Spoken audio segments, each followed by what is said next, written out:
بسم اللہ الرحمن الرحیم۔ السلام علیکم۔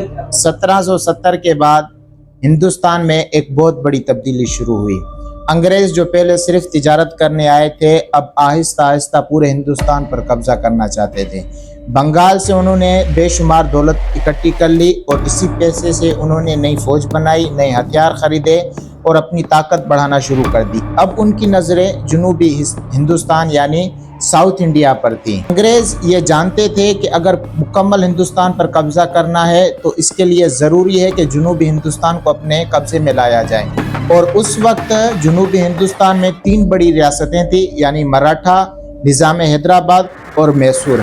مراٹھا اور نظام حیدرآباد میں اختلاف اس قدر زیادہ تھے کہ انگریز ان کو اپنے راہ کی رکاوٹ نہیں سمجھتے تھے، لیکن جو میسور ریاست تھی، میسور ریاست اگرچہ مراٹھا اور نظام حیدرآباد کے حساب سے بہت کم تھی تعداد میں، یعنی ان کی تعداد مراٹھا اور نظام حیدرآباد کے مقابلے میں کم تھی، لیکن وہ متحد تھی۔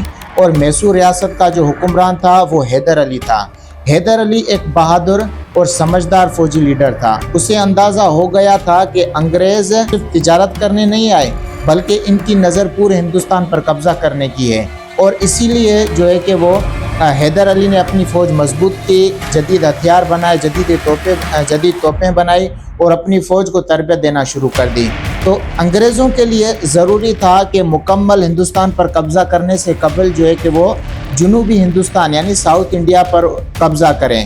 تو وہ جو 2 ریاستیں تھیں یعنی مراٹھا اور نظام حیدرآباد، ان کو چکمہ دینا، ان کو لڑانا، یہ انگریزوں کے لیے اتنا مشکل نہیں تھا جتنا مشکل میسور پر قبضہ کرنا تھا، کیونکہ میسور وہ بخوبی واقف تھا کہ انگریز جو ہیں کہ ان کی نیت صرف تجارت کی نہیں بلکہ قبضے کی ہے، اور یہی وہ وجوہات تھیں جس نے انگریزوں اور جو ہے کہ وہ میسور کو آمنے سامنے لا کر کھڑا کر دیا۔